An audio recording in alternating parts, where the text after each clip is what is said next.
السلام علیکم. Voice of America Washington studio سے آج کے جہاں رنگ کے ساتھ میں ہوں آپ کی میزبان شہناز نفیس. سامعین، یہ پروگرام آپ اس وقت سیٹلائٹ ایشیا سیٹ 3 اور ہماری ویب سائٹ urduvoa.com پر لائیو دیکھ رہے ہیں اور ریڈیو میڈیم ویوز 972 کلو ہرٹز پر لائیو سن رہے ہیں. ہمیں مفت کال کرنے کے لیے ہمارا ٹول فری نمبر ہے 0800077789 اور نمبر کچھ دیر میں آپ کو اسکرین پہ بھی نظر آئے گا. اور اب وہ موضوعات جو آج کے شو میں زیر بحث آئیں گے، اور آج ہمارا سب سے اہم موضوع جس سے پروگرام کا آغاز ہوگا وہ ہے افغانستان اور امریکہ دونوں ممالک کا پاکستان سے حقانی نیٹ ورک کے خلاف کارروائی کا ایک دفعہ پھر مطالبہ، اور افغان امن عمل کا جو مستقبل ہمیں اس وقت نظر آ رہا ہے اس پر بھی ہم بات کریں گے.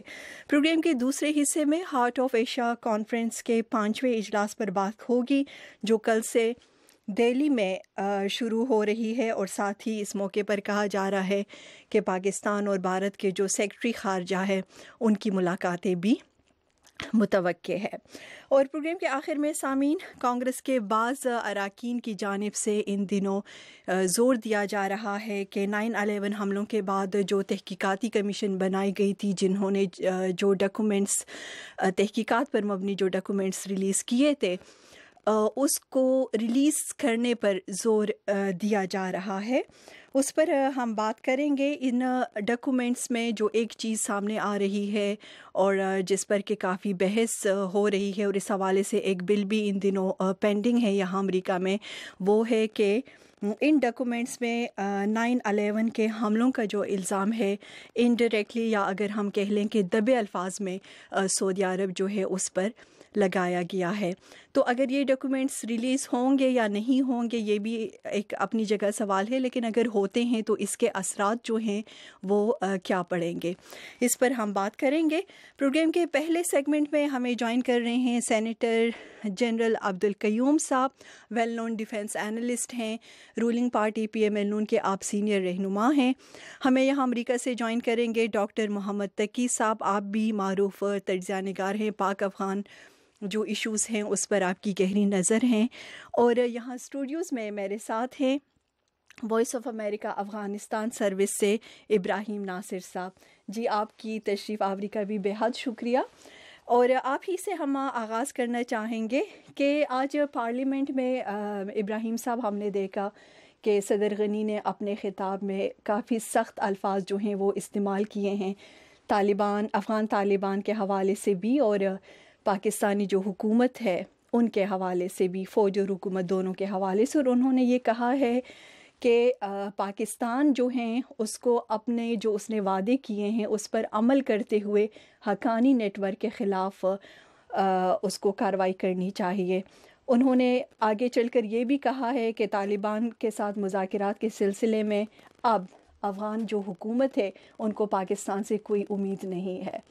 یہ بتائیے گا، یہ جو ان کا خطاب اتنے سخت الفاظ میں، ایک طرح سے ہمیں فرسٹریشن اس کو کہہ سکتے ہیں ہمیں نظر آ رہی ہے، اس کے محرکات اور وجوہات جو ہیں وہ کیا ہیں؟ بہت شکریہ آپ کا. اور سب سے پہلے اگر آپ یہ دیکھیں کہ پیس نیگوشیشنز کے لیے افغانستان نے کافی ٹائم دیا طالبان کو، اور پاکستان سے یہی توقع کی جاتی تھی کہ پاکستان بھی ہیلپ کرے گا افغانستان کو اور طالبان کو پیس نیگوشیشن کے لائے گا، ٹیبل پہ بٹھائے گا. کئی میٹنگز ہوئی، 4 ملکوں کا میٹنگز ہوئی، کابل میں، اسلام آباد میں، یہاں تک چین بھی انوالو رہا. تو کافی زیادہ ایکسپیکٹیشنز تھی ابھی 1-2 مہینے تک کہ بس یہ کہا جاتا تھا کہ مارچ کے پہلے ہفتے میں میٹنگ ہونے والی ہے، پھر دوسرے ہفتے میں، پھر تیسرے ہفتے میں. مارچ گزر گیا، اسی طرح پتہ چلا کہ کوئی میٹنگ نہیں ہونے والی. پھر اسپرنگ آیا، طالبان نے اسپرنگ آفینسو شروع کیا اور بہت ہی بروٹل. ابھی پچھلے ہفتے جو کابل میں سوسائڈ اٹیک ہوا جس میں قریب 70 لوگ مر گئے. اسی طرح طالبان نے کافی پریشر بڑھایا کندوز سٹی میں، بغلان میں، نارتھ میں اگر افغانستان میں دیکھیں، اور پھر ہلمند میں کافی اسٹریٹجک ڈسٹرکٹ جو ہیں وہ طالبان کے کنٹرول میں. تو ان حالات کو دیکھ کے افغانستان میں جنرلی دیکھے اور گورنمنٹ کے لیول پہ دیکھ کے کافی زیادہ فرسٹریشن تو پہلے ہی سے پائی جاتی تھی، ابھی بہت حد تک پہنچ گئی. تو ان حالات نے افغانستان کو مجبور کیا، لوگوں کے پریشر نے پریزیڈنٹ غنی کو مجبور کیا کہ وہ آ کے اس طرح کے الفاظ استعمال کرے پاکستان کی فوج اور پاکستان کی حکومت اور طالبان کے خلاف. یعنی پہلی بار ہوا کہ طالبان کو ایک ٹیررسٹ آرگنائزیشن افغان پریزیڈنٹ نے کہا. اگر آپ پچھلے دیکھیں پچھلا جو پریزیڈنٹ تھا حامد کرزئی, وہ طالبان کو اپنا بھائی کہتا تھا. یعنی کوشش کر رہے تھے کہ طالبان آئیں. ابھی ایک اس طرح نظر آ رہا ہے کہ طالبان جو ہیں وہ پیس نہیں چاہتے, وہ جنگ کو آگے بڑھا رہے ہیں. اور اسی طرح وہ حقانی نیٹ ورک کا آپ نے ذکر کیا, تو حقانی نیٹ ورک میں افغانستان کی گورنمنٹ یہ کہتی ہے کہ اتنا بڑا آپریشن ہوا جس میں ملین سے زیادہ لوگ ڈسپلیس ہوئے, لیکن حقانی نیٹ ورک کا کوئی ثبوت نہیں کہ ضرب کے بعد کوئی ایسا ثبوت نہیں ہے جس میں حقانی یا اس کے بیٹے یا اس کے جو جتنے بھی فیملی ہے جو نیٹ ورک چلا رہا ہے اس کا کوئی کمانڈر جو ہے یا تو مر گیا ہو یا انہوں نے پکڑا ہو. نیٹ ورک جو ابھی تک وہی اسی طرح اسٹرانگ ہے, اور جتنے بھی حملے ہو رہے ہیں اس میں حقانی نیٹ ورک کا بہت زیادہ ہاتھ ہے. تو ان چیزوں نے افغانستان کی حکومت کو میرے خیال میں مجبور کیا کہ وہ پاکستان کی گورنمنٹ کو کرٹیسائز کرے. اوکے, یہی بات اگر ہم دیکھیں تو امریکہ جو یہاں محکمہ خارجہ ہیں ان کے ترجمان نے بھی کافی سخت الفاظ میں کابل میں جب حملہ ہوا اس کے بعد گزشتہ جمعے کو انہوں نے پاکستان پر زور دیا, ایک دفعہ پھر اپنے اس مطالبے کو دہرایا کہ آپ جو ہیں ایک ٹھوس اقدامات جو ہیں حقانی نیٹ ورک کے خلاف اٹھائیں. تو ہمیں یہاں ڈاکٹر تقی صاحب نے بھی جوائن کیا ہے, ان کی جانب ہم چلتے ہیں. ڈاکٹر تقی صاحب, آپ ہمیں بتائیے گا آپ کیا وجوہات اس کی دیکھتے ہیں؟ امریکہ کی طرف سے ایک دفعہ پھر پاکستان پر زور دینا کہ حقانی نیٹ ورک کے خلاف ٹھوس اقدامات جو ہیں وہ اٹھائے جائیں, ایسے میں جب دوسری طرف ان پاکستان سے یہ بھی کہا جا رہا ہے کہ آپ مذاکرات کے لیے افغان طالبان کو میز پر لائیں. آج صدر غنی نے جو خطاب کیا پارلیمنٹ سے, انہوں نے جن الفاظ کا وہ استعمال کیا وہ بھی آپ کے سامنے ہیں. تو کیا وجوہات آپ کیا دیکھتے ہیں؟ فرضیہ جی کہ ڈاکٹر اشرف غنی خاصے میٹیکولس آدمی ہیں, وہ بڑی سنجیدگی سے معاملات کو دیکھتے ہیں اور ڈپلومیٹک جو تقاضے ہیں انہوں نے پچھلے 1.25 سال 1.5 سال 2 سال میں یہ پورے کیے ہیں پاکستان کے ساتھ ہر طریقے سے. یہ 4 جانبہ گفتگو اس میں وہ بیٹھے ہیں. اس کے علاوہ پاکستان کے فوج کے سربراہ جنرل راحیل شریف صاحب کے پاس گئے ہیں. اس کے علاوہ انہوں نے پاکستان کی سیاسی حکومت سے بات چیت کی ہے, اور ان کی امید ابھی تک یہ تھی کہ پاکستان نے ایک میجر آپریشن کیا ہے. ضرب عضب جون 2014 میں وزیرستان میں شروع ہوا اور بڑی حد تک پاکستان اس میں کامیاب رہا ہے. مگر ڈاکٹر غنی صاحب نے, آج میں نے ان کی تقریر پوری سنی, 32 منٹ کی تقریر انہوں نے فارسی اور دری میں پشتو میں کی. تو اس میں انہوں نے فارسی میں یہ کہا کہ پاکستان جو ہے وہ اچھے اور برے طالبان یا اچھے اور برے جہادیوں, اچھے برے ٹیررسٹ کی تخصیص کرتا ہے. تو اچھا یا برا ٹیررسٹ نہیں ہوتا, پاکستان کو ایک مسئول ریاست یعنی ایک رسپانسبل اسٹیٹ کی طرح ایکٹ کرنا چاہیے. جیسے ابراہیم ناصر صاحب نے کہا کہ یہ آپریشن کو کچھ 20 مہینے ضرب عضب کو ہو گئے ہیں, اور ہم جیسے لوگ یہ بار بار یہ پوچھتے ہیں کہ حقانی نیٹ ورک جو وزیرستان میں اگست 1975 سے وہاں پہ موجود تھا وہ اس آپریشن کے بعد کہاں گیا؟ اس کو زمین کھا گئی کہ آسمان نگل گیا؟ اگر پاکستانی اداروں نے کسی کو پکڑا ہے, کسی کو سزا دی ہے یا کسی کو مارا ہے حقانی نیٹ ورک میں سے, تو اس میں سے ایک آدمی کا نام بھی معلوم نہیں ہے, نہ شیئر کیا گیا. اگر پاکستان کے پاس ایسے نام ہیں تو وہ اس طرح کے پروگرام یا اس طرح کے کسی فورم پر یا کسی انٹرنیشنل فورم پر اس کو پیش کریں, افغانوں سے وہ نام شیئر کریں, ان کی ری ایشورنس کروائیں. اس کے برعکس بات یہ ہے کہ سرتاج عزیز صاحب پاکستان کے وزیر اعظم کے مشیر ہیں, نہایت سنجیدہ آدمی ہیں, ہمارے علاقے کے ہیں. انہوں نے مارچ میں یہاں پہ کاؤنسل فار فارن ریلیشنز کو امریکہ میں ایک بات چیت کے دوران یہ کہا کہ جو طالبان کے قیادت ہے وہ پاکستان میں مقیم ہے, ان کے گھر والوں کو طبی فیسلٹیز مہیا ہیں. تو دیکھیے اس کا ذکر اشارتاً ڈاکٹر غنی نے بھی آج یہ کیا کہ پاکستان کے اپنے کہنے کے مطابق, پاکستانی جو ذمہ دار لوگ ہیں ان کے اپنے کہنے کے مطابق یہ لوگ پاکستان میں, پھر انہوں نے کوئٹہ اور پشاور کا نام لیا جہاں پہ یہ قیادت موجود ہے. انہوں نے یہ نہیں کہا کہ پاکستان نے اس کو رکھا ہوا, لیکن بہرحال جب 2 شہروں کو پاکستان کے یہ قبائلی علاقے نہیں ہیں, میں پشاور کا ہوں, میں کوئٹہ میں بہت دیر رہا ہوں, یہ گیرزن ٹاؤنز ہیں, یہاں پہ فوجی چھاونیاں ہیں بڑی بڑی. یہ کیسے ممکن ہے کہ یہ لوگ وہاں پر آتے جاتے رہیں اور کھیلتے کھاتے رہیں اور ہر طرح کی اپنی فیسلٹی ان کو مہیا اور پاکستان اتنا بڑا آپریشن کرے اور یہ بالکل اس میں سے ایسے نکل جائیں جیسے مکھن میں سے بال, ایسا تو ہو نہیں سکتا نا جی. تو ڈاکٹر غنی نے اس طرف پاکستان کی توجہ مبذول کروائی ہے کہ بھائی یہ انہوں نے آج کہا اس تقریر میں کہ آپ ہم یہ نہیں چاہتے کہ آپ لوگوں کو مذاکرات کی میز پر لے کر آئیں. آپ سے اس 4 جانبہ گفتگو میں یہ طے ہوا تھا کہ جو irreconcilable ہیں, یعنی جو لوگ گفتگو کے لیے آمادہ نہیں ہیں, ان کے خلاف آپ ایکشن لیں گے. اور یہ بات جو ہے انڈرسٹوڈ ہے اس تمام سلسلے میں. تو اس میں آپ کا سوال بنیادی یہ تھا کہ امریکہ نے کیوں ایک نسبتاً سخت بیان دیا. وہ اس لیے کہ وہاں پہ وہ ایک گارنٹر کی حیثیت سے بھی بیٹھے ہوئے ہیں. اس کے علاوہ پاکستان اور افغانستان کے درمیان ابھی بھی ایک معاہدہ موجود ہے 1988 کا, جو اس زمانے میں اس وقت کی پاکستان مسلم لیگ حکومت تھی جو صاحب کی, اس دور میں وہ سائن ہوا, جس میں دونوں ملکوں کے درمیان یہ معاہدہ ہے کہ آپ اپنی ٹیریٹری ایک دوسرے کے خلاف یوز نہیں ہونے دیں گے, اور امریکہ اس معاہدے کا بھی گارنٹر تھا.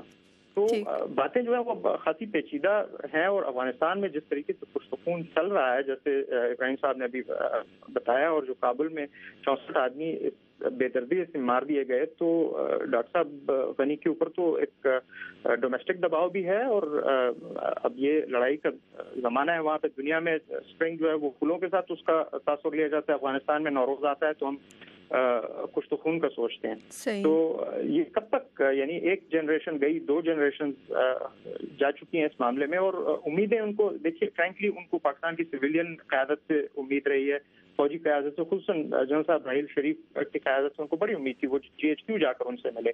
لیکن جب وہ چیزیں میٹیریلائز نہیں ہوئی تو متاسفانہ ان کو یہ چیزیں کہنی پڑیں. صحیح, اوکے, ہمارے ساتھ رہیے. ہمیں ڈیفینس اینالسٹ بریگیڈیئر سید نذیر صاحب نے جوائن کیا ہے اس وقت. سینیٹر عبدالقیوم صاحب نے وعدہ کیا تھا پروگرام میں آنے کا, فون نہیں اٹھا رہے ہیں, لیکن بریگیڈیئر سید نذیر صاحب کو خوش آمدید کہتے ہیں. بتایا جا رہا ہے ان کی لائن ڈراپ ہو گئی ہے.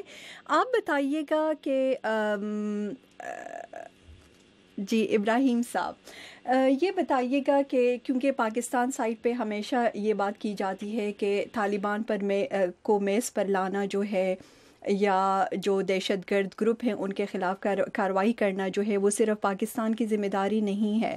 اور وہ یہ بھی کہتے ہیں کہ نیٹو کی افواج جو ہیں وہ اتنے 14 سال تک وہاں پہ رہیں, انہیں کامیابیاں نہ ہو سکی, وہ توقعات پاکستان سے کیوں رکھی جا رہی ہے. اس کا بھی جواب دیجیے گا. اور ایک یہ بات بھی کی جاتی ہے کہ خود افغانستان نے امن مذاکرات کے سلسلے میں کیا کیا ہے, افغان حکومت نے.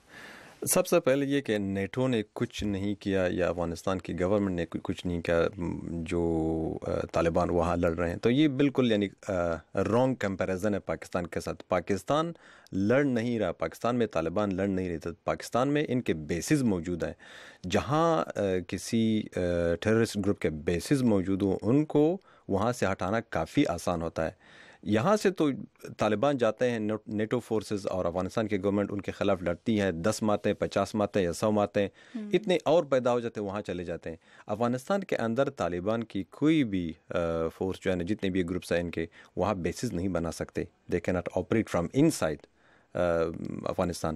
تو یہاں بڑے بڑے شہروں میں جس طرح تقی صاحب نے ذکر کیا کہ اگر کراچی میں یا پشاور میں یا کوئٹہ میں جو بڑی بڑی سٹیز ہیں وہاں ان کی لیڈرشپ موجود ہے, تو وہاں سے کمان اینڈ کنٹرول اسٹرکچر ان کا موجود ہے, تو یہ کافی آسان ہو جاتا ہے وہاں جا کے افغانستان کے اندر لڑنا. اگر یہاں پاکستان کے اندر ان کے بیسز نہ ہوں ٹرائبل ایریاز میں یا کوئٹہ میں, اور بارڈر کراس نہ کریں, تو وہاں پھر وہ آپریٹ نہیں کر سکتے. وہ they can not survive the big force, not even NATO. Afghanistan کی گورنمنٹ کی جو فورسز ہیں, افغانستان کی اپنی فورسز ہیں, ان کے خلاف, پولیس کے خلاف ان کے لیے لڑنا کافی مشکل ہو جائے گا.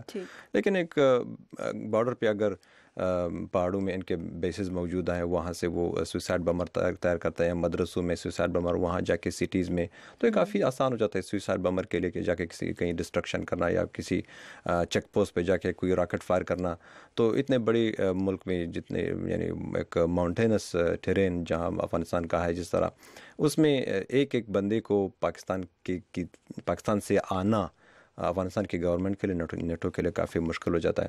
دوسری بات, افغانستان نے کیا ہے, آپ کا جو کوشچن تھا پیس کے لیے, they want to do anything, it's not in their hands, so they from their side Pakistan کی طرف سے. لیکن پاکستان بھی یہ کہتا ہے کہ ان کے ہاتھ میں نہیں ہے, اب ان کا وہ اثر و رسوخ نہیں رہا. افغان طالبان پہ؟ افغانستان کی گورنمنٹ تو یہ کہتا ہے کہ اگر پاکستان کی طالبان جو لیڈرشپ ہے وہ کوئٹہ سے جا کے اسلام آباد جاتے ہیں کسی پاسپورٹ پہ، وہاں سے، یعنی کہ جو سرتاج عزیز صاحب نے بھی مانا ہے یہاں امریکہ میں آ کر تو پاسپورٹ اٹھا کے اسلام آباد چلے جاتے ہیں، اسلام آباد ایئرپورٹ سے جہاز میں بیٹھ کے دوحہ قطر چلے جاتے ہیں، وہاں واپس آ جاتے ہیں، پھر کوئٹہ چلے جاتے ہیں یا وزیرستان چلے جاتے ہیں، اور اوپر سے یہ کہنا کہ ان کے کنٹرول میں نہیں ہے، تو یہ بات افغانوں کے لیے ماننا کافی مشکل ہے۔ ٹھیک، اوکے۔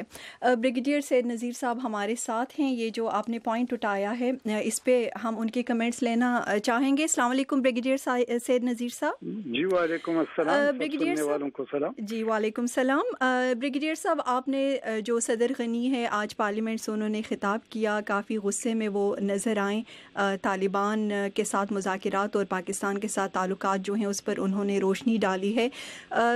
ساتھ ہی امریکہ بھی گزشتہ ہفتے پاکستان سے یہ دوبارہ کہہ چکا ہے کہ آپ حقانی نیٹ ورک کے خلاف ٹھوس اقدامات اٹھائیں، لیکن بات یہاں پہ یہ ہے، اور اگر ہم دیکھیں بھی تو کسی بھی جنگجو گروپ کو، کسی بھی دہشت گرد گروپ کو شکست دینے کے لیے اس کی قیادت کو پہلے نشانہ بنانا جو ہے وہ ضروری ہوتا ہے۔ سرتاج عزیز اعلیٰ عہدیدار ہے پاکستان کے، کچھ عرصہ پہلے امریکہ کے دورے کے دوران انہوں نے خود یہ مانا کہ افغان طالبان کی قیادت پاکستان میں موجود ہے، تو ایسے میں جب قیادت وہاں پر ہے، حملوں کی پلاننگ وہاں پہ ہوتی ہے اطلاعات کے مطابق، تو امن جو مذاکرات ہے اس کو کس طرح بڑھایا جا سکتا ہے؟ اور یہ کہ حقانی نیٹ ورک کے خلاف ابھی تک ان 14 سالوں میں ان کے خلاف پاکستانی فوج کی طرف سے کارروائی نہ کرنا، کیا وجوہات ہے اس کی؟ دیکھیں، اس کے تو آپ کے سوال کے دو پہلو ہے۔ ایک تو یہ ہے پولیٹیکل عمل، تو پولیٹیکل عمل کے طور پر جو پاکستان کا کردار ہے اور جو 4 ملکوں کا آپس میں کانفرنسز ہو رہی تھی، کوادریلیٹرل میٹنگ، اس میں تو پاکستان جو سیاسی قیادت ہے یا جو ان کی ڈپلومیٹک ہیں اس کو بروئے کار لا کر جو ان کا اثر تھا طالبان پر ڈالنے کے لیے کہ وہ مذاکرات کی میز پر آ جائے، اس پر تو اپنا کردار ادا کیا، اور اس کردار کو باقی ممالک نے انکلوڈنگ افغانستان، امریکہ اور چائنا نے اس کو تسلیم بھی کیا اور اس کو سراہا بھی ہے۔ اس کے علاوہ جو گراؤنڈ پر جو ایکشنز ہوئے ہیں، ایک ہے بیٹل فیلڈ یا جو محاذ ہے وہ افغانستان کا ہو یا فاٹا کو ہو، تو آپریشن ضرب عضب کے ذریعے اس کو بھی امریکہ نے اور باقی ملکوں نے کافی حد تک سراہا ہے۔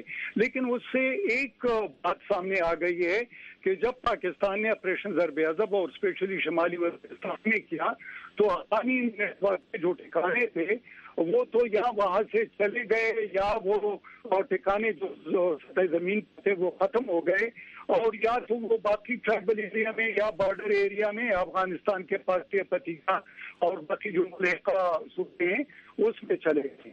تو جہاں تک فیلڈ کمانڈ کا تعلق ہے وہ افغانستان میں ہے، اور جب پولیٹیکل یا ڈپلومیٹک فرنٹ کا تعلق ہے تو وہ ضروری ہے جو جس کو سرتاج عزیز صاحب نے بھی تسلیم کیا ہے کہ وہ ایک فرنٹ موجود تھا اور اس کو استعمال کر رہے تھے، بات چیت کا عمل کوئی جاری شروع ہو جائے اور ان کو کچھ کنسیشنز دیے جائیں تاکہ سے معاملہ جو مذاکرات کی میز پر آ جائے۔ لیکن افسوس کی بات ہے کہ وہ بات نہیں ہو چکی، اور ونٹر میں بھی اوفینسو رہا اور اب تو اسپرنگ اوفینسو آ گیا۔ تو اس کا سارا ملبہ پاکستان پر ڈالنا یا صرف پاکستان کو ایک ایسا فریق بنانا کہ جہاں سے حملے ہوتے ہیں، جہاں سے پلاننگ ہوتی ہے اور جہاں سے پورے جو مطلب افغانستان کا جو فشار ہے وہ پاکستان سے تعلق رکھتا ہے، میرے خیال میں یہ تھوڑی سی زیادتی ہوگی۔ لیکن یہ جو شک کیا جا رہا ہے پاکستان کی نیت پر، بریگیڈیئر صاحب معذرت کے ساتھ، اس کی یہ جو شک کیا جا رہا ہے افغانستان، امریکہ اور باقی ممالک کی جانب سے پاکستان کی نیت پر، اس کی وجوہات ابھی ڈاکٹر تقی صاحب اور ابراہیم ناصر صاحب ہمارے ساتھ اسٹوڈیو میں موجود ہیں، انہوں نے ہمیں بتائے ہیں۔ وہ یہ کہ ضرب عضب تو آپ نے شروع کیا، ایک تو یہ کہ یہ بھی بات کی جا رہی ہیں اس وقت یہ جب سٹارٹ ہوئی آپریشن تو یہ بات کی جا رہی تھی کہ جو حقانی نیٹ ورک کے جنگجو تھے ان کو سیف ایگزٹ جو ہے آپریشن شروع ہونے سے پہلے دے دیا گیا تھا، قیادت جو ہیں وہ کوئٹہ اور پشاور میں آ کر